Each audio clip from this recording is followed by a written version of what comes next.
Hello, everybody, and welcome to part 2 of our Inspire Writing Casual Uncial series. Uncial script was commonly used in between the 4th and 8th centuries, and every session we're doing, I'm giving a little sample in your handouts from some old manuscripts. This particular one this week is a sample from the Bodleian Library. This is from their Western medieval manuscripts collection, and this one dates back to the 5th century. It is gorgeous. This is a bookhand, so it was often used in a lot of the old manuscripts and whatnot. And as you can see by this example, it looks best in large form sort of block writing. So not necessarily, it looks good as a single line, like a quote or something like that. But if it's a longer quote or a paragraph or a chunk, it looks better in chunks, in my opinion. This week, we are going to be working on the rest of the alphabet. We didn't finish our alphabet last week or in our last session. So we're going to finish our alphabet, and then we're going to work a little bit on spacing and learn some numbers as well, because we always got to use numbers.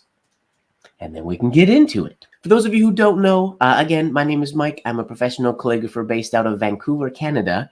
I am a calligrapher. I'm an artist. So last week we did our standard rounded letters. We did rounded letters, or last session, sorry, rounded letters with a horizontal line and rounded letters with a vertical line. This week we have the combination of pretty much all of them, or the ones that are left over. I'm going to be writing with a Meisterstück Legrand with a BB double broad nib for the most part today. Let me switch my camera so you guys can see what I'm doing.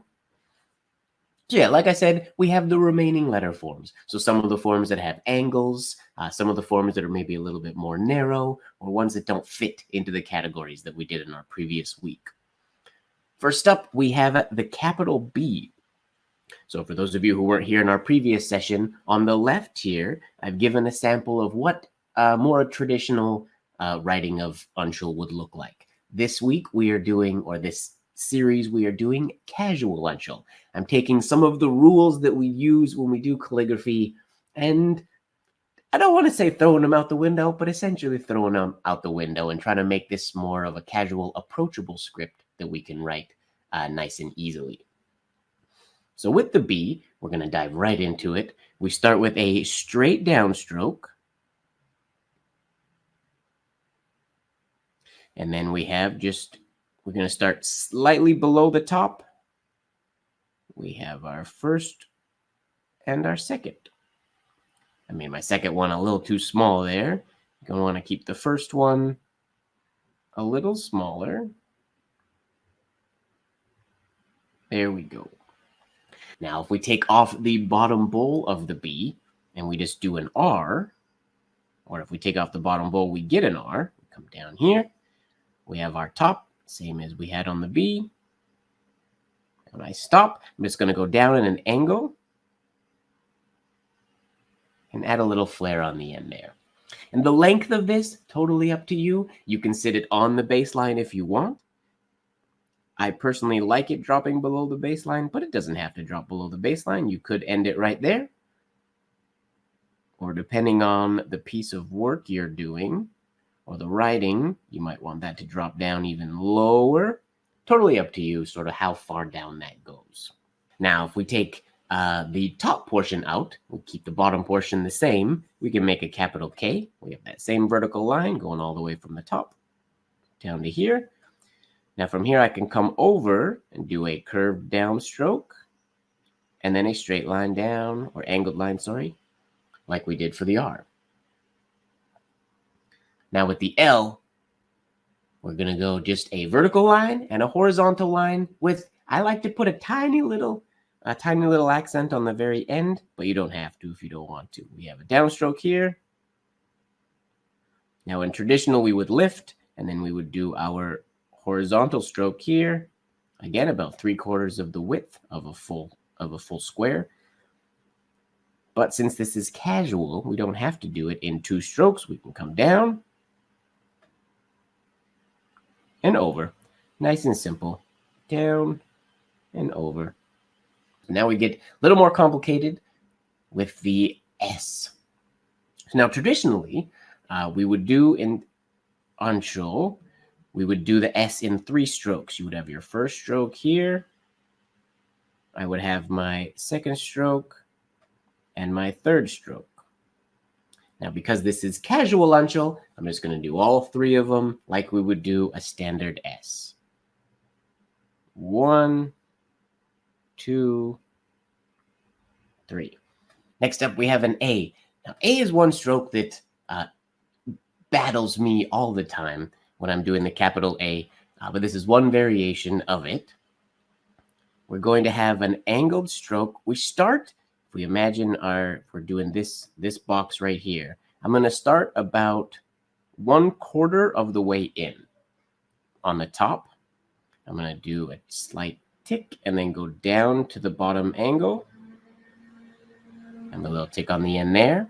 And then we're going to do a sloping curve stroke down to the lower left corner. And then a curve stroke to meet the first one right there. We want to make sure that this goes high enough so that we have some space there. So again, we start about 1/4 of the way in, come down to our bottom corner, and then we have a curved sloping stroke, and then over.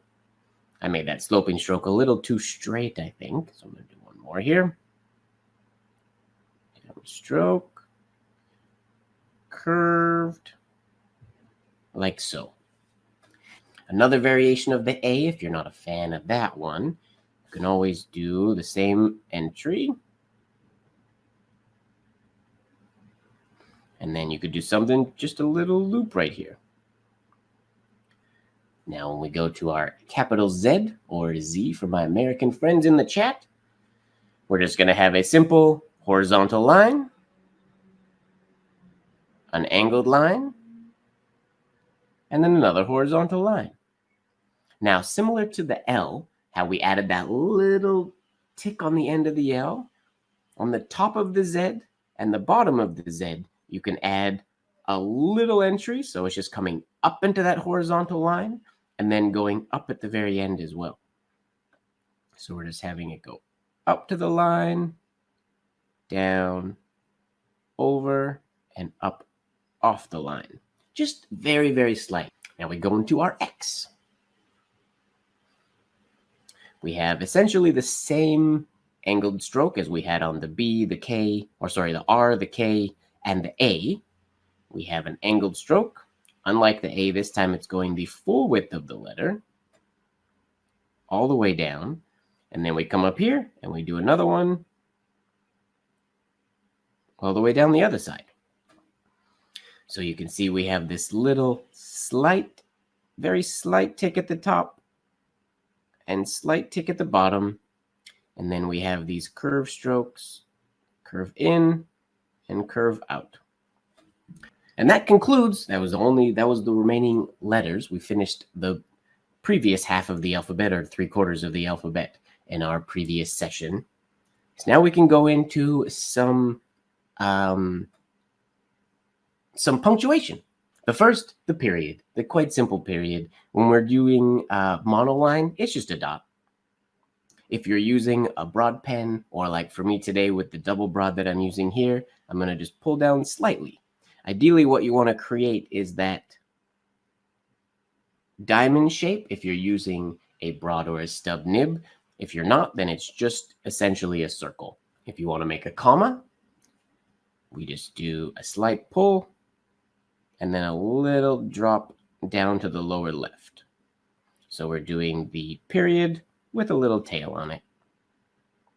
So then from there, we have our exclamation point, which is just a straight line all the way down and the little pull at the bottom. And you will notice when you're using the broad pen, as you pull down, the width of your dot is wider than your downstroke. So you're not doing a stroke and then another downstroke. These aren't matching like so. You're coming down and then you're pulling diagonally. So you're using the horizontal line, or sorry, vertical line with the little angle pull of the period.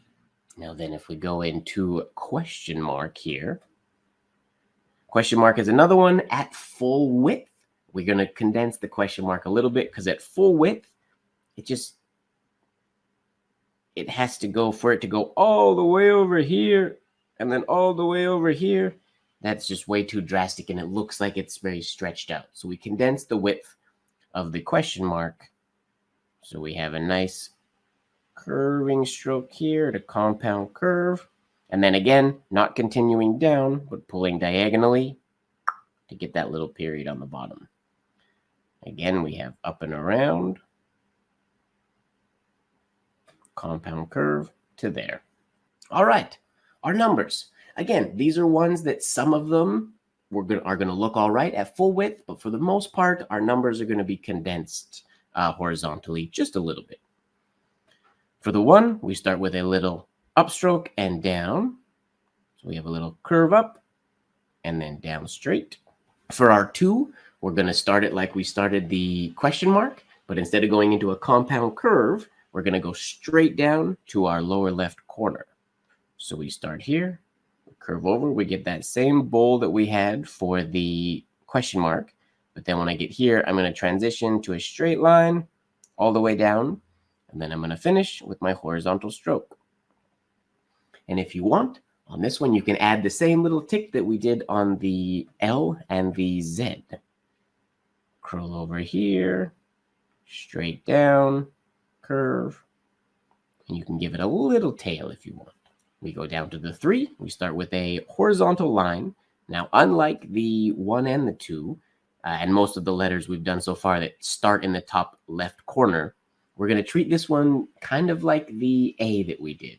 We're going to start it a little bit in from the far left. So I'm going to start in, do my horizontal line. Then I do my diagonal down, just like the 2's diagonal. When I get just around the middle point, slightly above the middle point, I stop. I think I went down a little bit too low on this one. Yeah, so my lower bowl is a little bit too small. So you want to have your horizontal line over, angle down, stop before the halfway point, and then you can get a nice, smooth, sized bowl on the bottom. Again, start a little bit in from the left, horizontal, angle down, like so. With the 4, we start at what will be it ends up being almost the top right of the letter. I'm going to start here. We come down just below the halfway point, horizontal line over, and then a downstroke.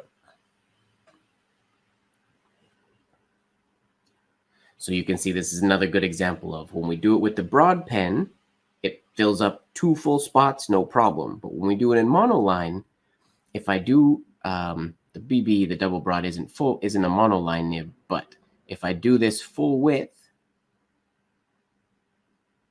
it ends up being a very wide letter.